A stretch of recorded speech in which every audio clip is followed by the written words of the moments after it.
In a bustling market, a mother worked hard to secure a better future for her young daughter.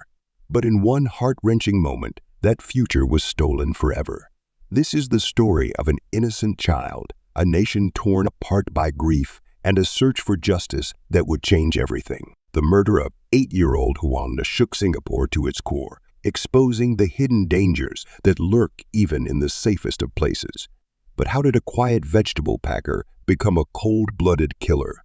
And what lessons can we learn from this tragedy? Stay with us as we uncover the harrowing details behind one of Singapore's most devastating cases, and see how one child's death brought about changes that would protect generations to come. It was October 10th, 2004, a day that started like any other in the bustling Pasir Panjang wholesale center of Singapore. The market was alive with the sounds of vendors and customers going about their daily routines, but for one family, this ordinary day would take a devastating turn. Huang Na, a bright and joyful 8-year-old girl, had gone to the wholesale center with her mother. Little did anyone know it would be the last time she was seen alive. Huang Na's mother, a single parent working tirelessly to support her daughter, had brought her to the market while she worked. Huang Na was no stranger to the wholesale center.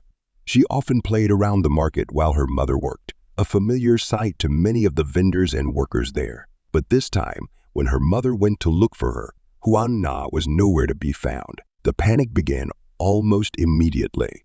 People searched every corner of the market, calling her name, asking vendors if they had seen the little girl in her favorite pink outfit. But as the minutes turned into hours, the dread started to set in. Huang Na had vanished without a trace. The search begins. News of the missing girl spread quickly throughout Singapore. What started as a local search effort soon turned into a national outcry. Everyone wanted to help. Flyers were printed, volunteers organized search parties, and the media covered the story with heartbreaking urgency. Huang Na's smiling face was plastered on television screens and newspapers. Her innocence is stark contrast to the terrifying reality of her disappearance. For 2 long weeks, the people of Singapore hoped and prayed that she would be found safe. But beneath that hope, there was a growing fear, a fear that something much darker had happened to this little girl. And as the days dragged on without any sign of her, that fear began to solidify into grim reality. A suspicious figure emerges. As the investigation continued, police began interviewing everyone who had been at the market that day. One name kept coming up: Tuk Leng Hao, a 23-year-old Malaysian vegetable packer who worked at the Pasir Panjang Wholesale Center. Tuk was quiet and unassuming, not the type to stand out in a crowd. He had even helped in the initial search for Huang Na, acting as though he was just as concerned as everyone else. But there was something about Tuk's behavior that raised red flags for the investigators. His story didn't quite add up. There were inconsistencies in his timeline. And the more the police looked into his background, the more they began to suspect that he might know more about Huang Na's disappearance than he was letting on. Then came the break in the case, the one that would shatter any remaining hope. After intense questioning, Tuk Leng Hao confessed to the crime. He admitted that he had lured Huang Na away from the market, taken her to an isolated part of the wholesale center, and brutally ended her young life. The nation's collective heart broke. The grim discovery. On October 31st, 2004, police finally found Huang Na's body hidden in a forested area of Teluk Blangah Hill Park. The details of her death were gruesome and heartbreaking. Huang Na had suffered immensely before her life was cruelly taken. Her body, carefully concealed in a box and left to rot, was a horrifying end to what was supposed to be a simple day at the market with her mother. Singapore was in shock. The outpouring of grief was immense. Candlelight vigils were held across the country, and people who had never even met Huang Na mourned her like she was one of their own. But amid the grief, there was also a demand for justice. The trial of Tuk Leng Hao was quickly arrested and charged with murder. The trial that followed became one of the most infamous in Singapore's history. Tuk initially confessed to the crime, but during the trial, he retracted his confession, claiming that it had been coerced and that he was innocent. He maintained that he had not killed Huang Na, but the evidence against him was overwhelming. Forensic experts, witnesses, and investigators all painted a clear picture. Tuk had lured Huang Na away from safety, brutally killed her, and tried to hide the evidence of his horrific. The defense's arguments fell flat, and the jury was not swayed. On August 26, 2005, Tuk Ling Hao was found guilty of murder and sentenced to death. The court's decision was swift and final. Tuk's appeals were rejected, and on November 3, 2006, he was hanged. His life ended in the same manner he had taken Huang Nai's, a nation's reflection. But the story didn't end with Tuk's execution. In the aftermath of the trial, Singapore was left to grapple with the enormity of what had happened. How could such an unspeakable act have occurred in broad daylight, in a bustling market where everyone knew each other? For Huang Na's mother, the grief was unbearable. Her daughter had been her world, her reason for working so hard and enduring so much. Now that world was gone, snuffed out in the blink of an eye by a man who had no regard for human life. The case of Huang Na left a deep scar on the collective consciousness of Singapore. It sparked conversations about child safety, about the darkness that can sometimes lurk in the most ordinary places, and about the justice system's role in handling such heinous crimes. People began to question how such a tragedy could be prevented in the future, and what steps needed to be taken to ensure that no other child would suffer the same fate. A nation in shock. The discovery of Huang Na's body devastated Singapore. The brutal details of her murder were difficult for the public to process, particularly because she was such a young, innocent child. The media coverage only intensified the emotional images of her smiling face. Her vibrant personality shining through were everywhere. Juxtaposed with the horrific news of her death, people couldn't help but imagine the terror she must have felt in her final moments, alone and helpless across the country grieved as though they had lost a child of their own. Huang Na became a symbol of vulnerability, her story a stark reminder that even in a safe society like Singapore, darkness could strike in the most unexpected places. But amid the grief, there was a growing outcry for justice. The public demanded answers. How could this happen? Why had no one seen the signs? And most importantly, how would the country ensure that this would never happen again? To herself to Ling Hao. The man behind the crime, Tuk Ling Hao's background soon became the subject of intense scrutiny. He was a 23-year-old Malaysian national who had come to Singapore to work. Quiet, seemingly introverted, Tuk kept to himself at the Pasir Panjang Wholesale Center, where he worked packing vegetables. He wasn't particularly well-known or well-liked, but no one would have suspected him of being capable of such a heinous act. As investigators delved deeper into his life, they uncovered disturbing details about his behavior leading up to the crime. Tuk had a history of psychological instability and had displayed odd, antisocial tendencies in the months prior to Huang Nai's disappearance. Yet these warning signs were largely ignored by those around him. His confession, while shocking, was also deeply unsettling. Tuk had described, in chilling detail, how he had lured Huang Na away from the safety of the market, led her into an isolated part of the center, and then proceeded to take her life in a violent, cruel manner. The coldness with which he recounted his actions left many questioning how someone could commit such a crime without remorse. However, Tuk's defense team would later argue that his confession was coerced, that he had been under intense pressure during police interrogations, and that his mental state had made him vulnerable to suggestion. They claimed that Tuk had not fully understood the consequences of his actions. But the public and the prosecution were not convinced. A nation waits for justice. The trial of Tuk Ling Hao began in 2005 and became one of the most watched legal proceedings in Singapore's history. The courtroom was packed with journalists, members of the public, and of course, Huang Na's grieving family. Every detail of the trial was scrutinized by the media, and every twist and turn of the case was broadcast to an audience that was hungry for justice. Tuk's defense argued that his confession had been improperly obtained, and they sought to paint a picture of a man who was mentally unstable and incapable of fully understanding his actions. They claimed that Tuk had been overwhelmed by the interrogation process and had admitted to the crime simply to make it stop. But the prosecution presented a different story. They laid out the evidence in painstaking detail, from the physical evidence at the crime scene to the inconsistencies in Tuk's story. Forensic experts testified, about the condition of Huang Na's body, providing graphic details that shocked the courtroom. It was clear, they argued, that Tuk had carefully planned and executed the murder, and that his confession was genuine. Her trial stretched on for weeks, with each day bringing new revelations. But as the case neared its conclusion, one thing became clear.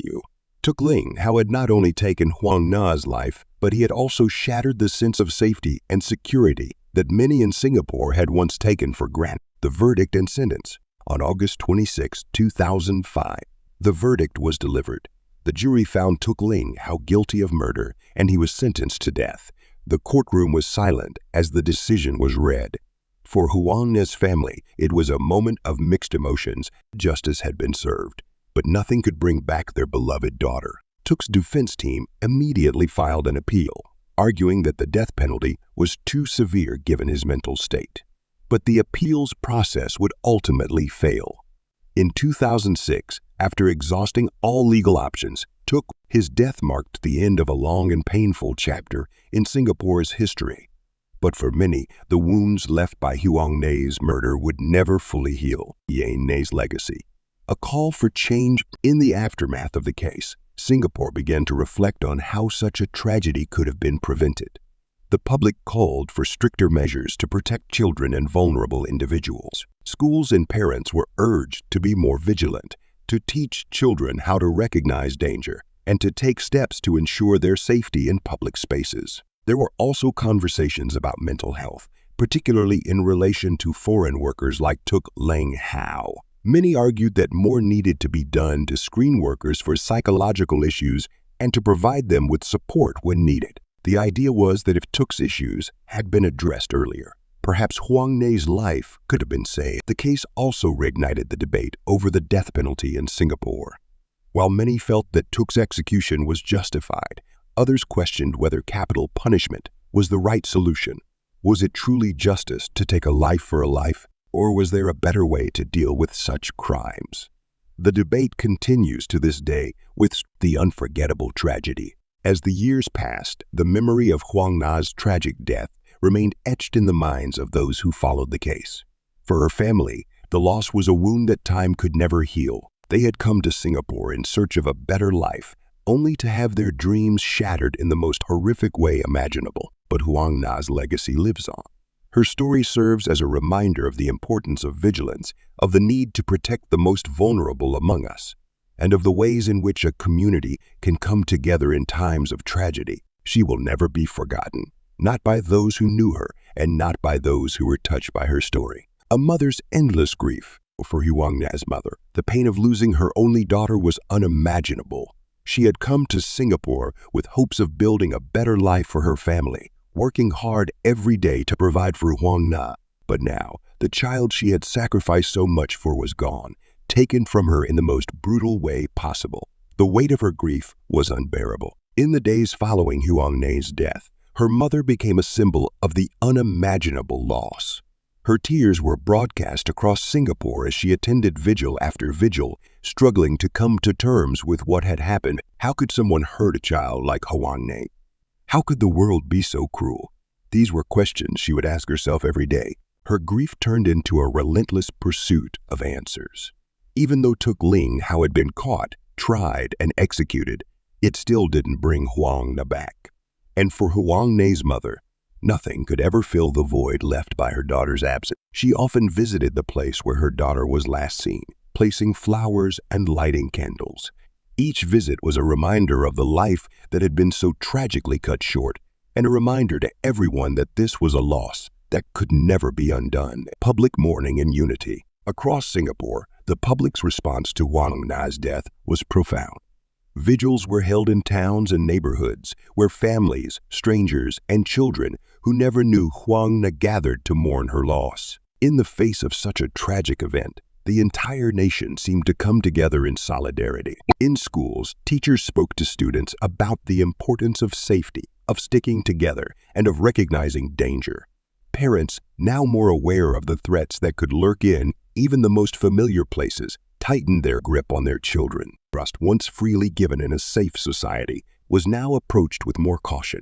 The wholesale market, where Huang Na had gone missing became a place of deep reflection. Vendors who had once laughed and played with the little girl as she wandered through the stalls were now haunted by the what-ifs.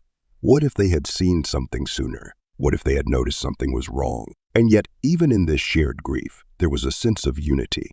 Huang Na's death had brought to light the vulnerability of all children, and it spurred a national conversation about how Singapore could better protect its young. The tragedy of her death became a catalyst for change, both in policy and in the way people viewed child safety. Aftermath and child safety reforms. Huang Na's death led to a wave of changes across Singapore. It wasn't just the public that was affected by the horror of the case. Lawmakers and child advocates quickly recognized that more needed to be done to ensure the safety of children in public. Policies were introduced in schools to educate children on how to stay safe and avoid dangerous situations. Stranger danger awareness programs became more common, and schools began implementing additional security measures to protect students. Parents were encouraged to have open conversations with their children about safety, to teach them to trust their instincts, and to seek help if something didn't feel right. The case also raised awareness about the importance of mental health support, particularly for migrant workers like Tuk Lane Hao. Many questioned whether the tragedy could have been avoided if Tuk had received the help he needed before things spiraled out of control. Programs aimed at providing psychological support to foreign workers became a topic of discussion, with the goal of preventing similar tragedies in the future. The darker side of the justice system. While most Singaporeans supported Tuk Lane Hao's death sentence, there were some who raised concerns about the fairness of the justice system.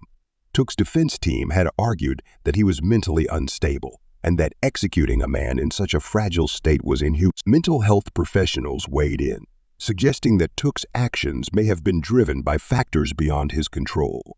Yet, the law had no mercy. For others, the case brought into focus the broader issue of capital punishment.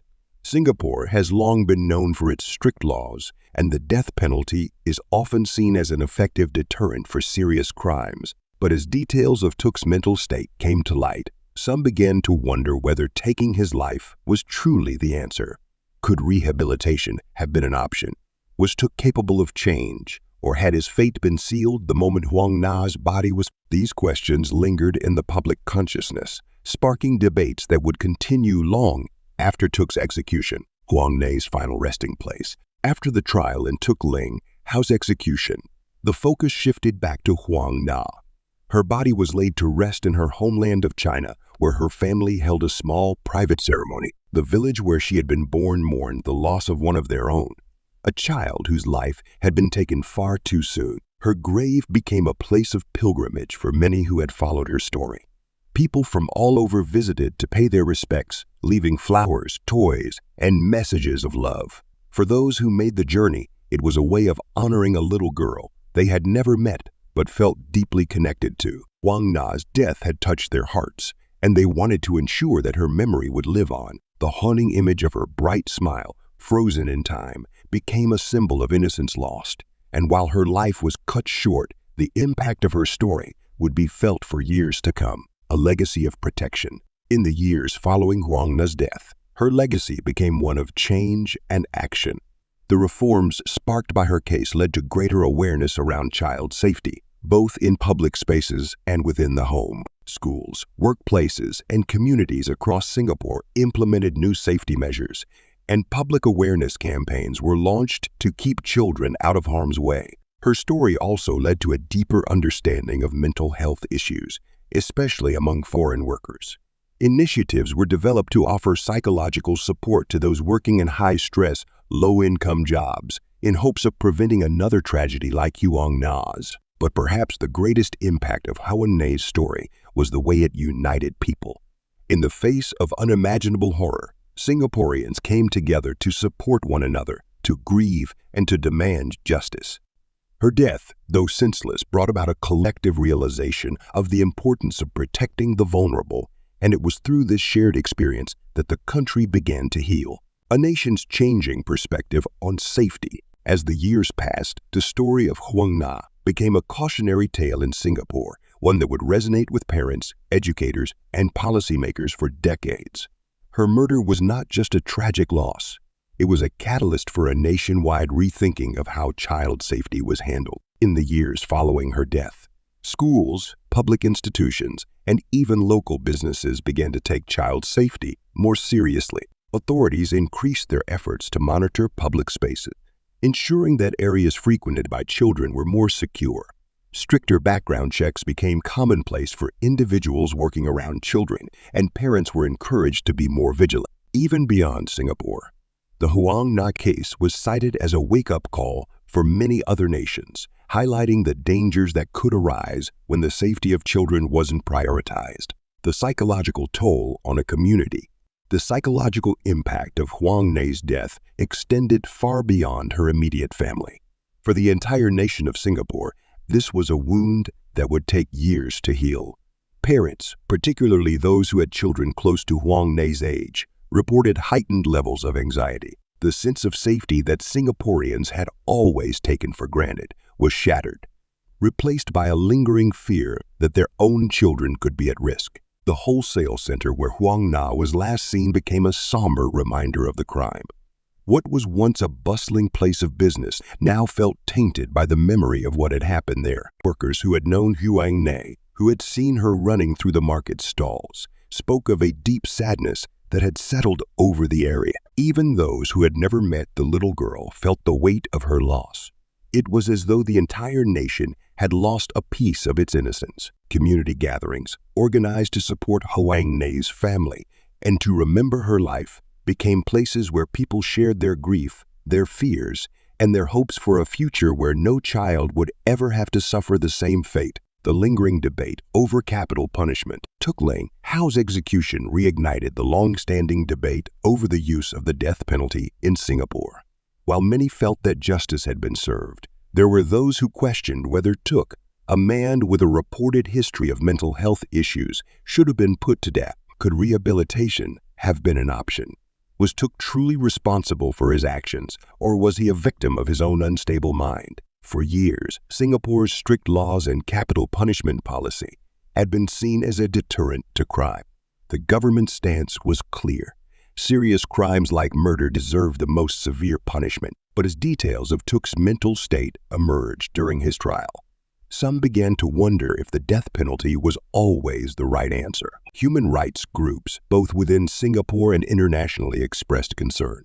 They argued that the focus should be on preventing such tragedies in the first place by providing better mental health care, especially to vulnerable populations like migrant workers. Tuk's case became a focal point for those who believed that Singapore's justice system needed to evolve, to take a more compassionate approach when dealing with individuals who commit crimes due to mental illness. The debate continues to this day, with strong opinions on both sides. For some, Tuk's execution was a necessary act of justice. For others, it was a missed opportunity to explore alternative ways of addressing crime and punishment in a memorial for Huang Na. In the years following her death, Huang Na's memory was honored in various ways across Singapore. Community leaders, moved by the outpouring of grief and support during the trial, established a memorial in her honor. This was more than just a tribute to a young life lost too soon.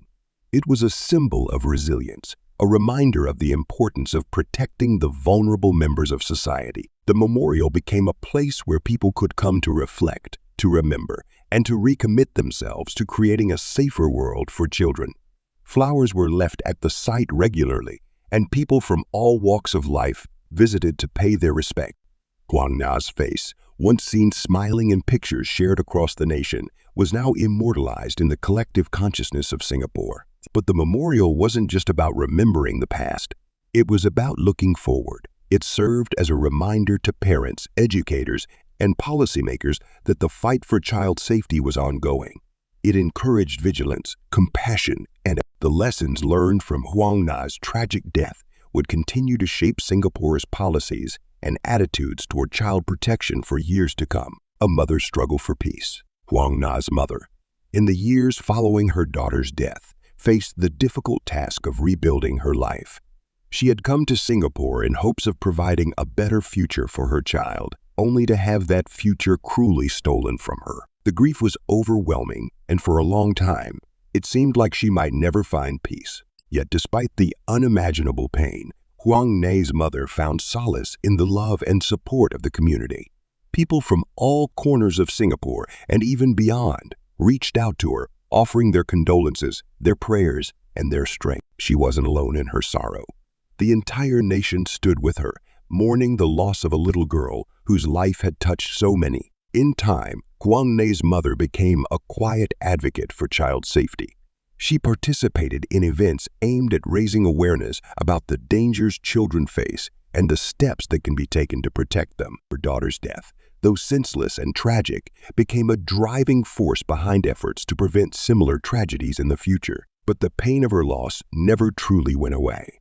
There were days when the weight of her grief seemed too much to bear, when the memory of Huang Nei's laughter and the sight of her empty bed brought her to her knees. Yet, through it all, Huang Nei's mother remained a symbol of resilience, a testament to the strength of the human spirit in the face of unimaginable sorrow. The unseen scars left behind. As time passed, the case of Huang Ne slowly began to fade from the headlines. But the emotional wounds it left behind in the hearts of those closest to her were still very much alive. Her mother, despite the community's support, continued to struggle with the overwhelming grief of losing her only child. The pain was like a shadow that followed her everywhere, darkening even the simplest of moments. The laughter of other children, the sight of Huang Nei's favorite toys, even walking past places they used to visit together. It all served as constant reminders of the void left in her life. For Huang Nei's mother, her daughter's memory was sacred. She kept her child's room exactly as it had been, a shrine to the life that was stolen too soon. In interviews, she spoke of how she would sometimes sit in that room, closing her eyes and imagining that Huang Ne was still there, playing or laughing. But no amount of imagination could fill the emptiness. As much as the nation grieved with her, there was a part of her grief that was entirely her own, an ocean of sorrow that no one else could fully understand. Yet, even in her darkest moments, Huang Nei's mother found a way to transform her pain into purpose. She became an advocate for child safety, participating in awareness campaigns and working with organizations to protect children from harm. She didn't want any other parent to go through what she had. This was her way of keeping Huang Nei's spirit alive, of ensuring that her daughter's death wasn't in vain. Tuk Ling, Hao's legacy of infamy. While Huang Nei's mother fought to turn her grief into a force for good, the name of Tuk Ling Hao became synonymous with evil in Singapore's collective memory. His execution marked the end of his life, but his actions left a permanent stain on the nation. People spoke of him in hushed tones, unable to reconcile how someone so unassuming could commit such a brutal crime. For many, Tuk became a symbol of the hidden dangers lurking in society, a reminder that evil could exist even in the most unexpected. The trial and execution of Tuk Ling Hao reignited a long-standing debate about the death penalty in Singapore. His defense had argued that Tuk was mentally unfit, that he suffered from psychological issues that made him incapable of fully understanding the consequences of his action. They pointed to his erratic behavior, his history of mental instability, and the fact that he had initially confessed under duress. Should a man in such a fragile mental state be put to death? Or was the severity of his crime enough to justify the ultimate punishment? Many Singaporeans, particularly those who followed the case closely, believed that Tuk's execution was justified. The brutality of his crime, the innocence of his victim, and the overwhelming evidence against him left little room for doubt in their mind. For them, justice had been served, but for others, especially advocates for mental health reform, Tuk's case raised serious ethical questions. Should Singapore's legal system take more account of mental illness in cases of severe crime? Could rehabilitation ever be an option for someone like Tuk? It could have been prevented. In the years following the trial, Singapore underwent a period of deep reflection. Huang Nei's death had exposed vulnerabilities in the systems that were supposed to protect the nation's most vulnerable citizens, its children. Questions were asked at every level of society. Could this have been prevented? Was there something more that could have been done to keep Huang Ne safe? And perhaps most painfully, who else might be at risk? These questions led to tangible changes in how Singapore approached child safety. Schools implemented new protocols to ensure that children were always accounted for, even in crowded public spaces. Businesses that cater to families, like markets and shopping centers, were urged to increase security, installing more surveillance cameras and employing more security staff. Child safety became a national priority, with parents and educators working hand in hand to protect the next generation. But it wasn't just about physical safety. Huang Na's death had also shone a light on the mental health issues that had been largely ignored in Singapore, particularly among foreign workers like Tuk Leng Hao.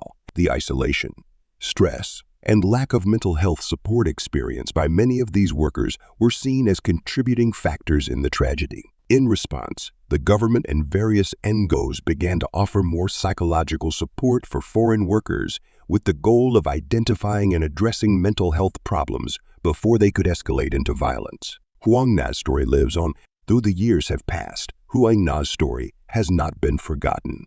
Her tragic death continues to serve as a reminder of the fragility of life and the importance of vigilance when it comes to protecting children. She has become a symbol of innocence lost, her smiling face forever etched in the minds of those who followed her case. Annual memorials are still held in her honor, and her story is often retold in schools and community centers as a warning and a lesson. Parents who once felt comfortable letting their children roam freely now think twice, reminding themselves of the dangers that can exist in even the most familiar places. For the younger generation, those who were just children themselves when Huang Na died, her story remains a part of their collective history. It is a story they grew up hearing, a story that shaped the way they view the world. Many of them credit her case with helping them become more aware of their surroundings, more careful in public spaces, and more understanding of the risks that children face, changing a nation. Ultimately, Huang Na's death changed Singapore in ways that no one could have predicted. Her murder was a national tragedy, but it also sparked a movement, one that continues to this day. The reforms implemented in the wake of her death have made Singapore a safer place for children, but they have also highlighted the work that still needs to be done. Mental health, child safety, and the role of the justice system in dealing with serious crimes remain ongoing discussions in Singaporean society. The lessons learned from Huang Na's case have had a lasting impact, ensuring that her life, though short, left an indelible mark on the country she called home. As Singapore moves forward, Huang Na's memory serves as a guiding light. Her death was a senseless act of violence, but it led to positive change that will hopefully prevent future tragedies from unfolding. For her family, for the nation, and for the countless lives she touched, Huang Na's story is one that will never be forgotten. The final reflection. As we reflect on the life and death of Huang Na, we are reminded of the fragility of innocence and the darkness that can sometimes creep into even the most peaceful places. But in the face of such horror, there is also hope. Hope that through our collective efforts, we can build a safer, more compassionate world for our children. In the end, Huang Na's story is not just about the tragedy of her death. It is also about the resilience of a community, the pursuit of justice, and the power of memory. Her life, though tragically cut short, has left a legacy that will continue to shape Singapore for generations to come.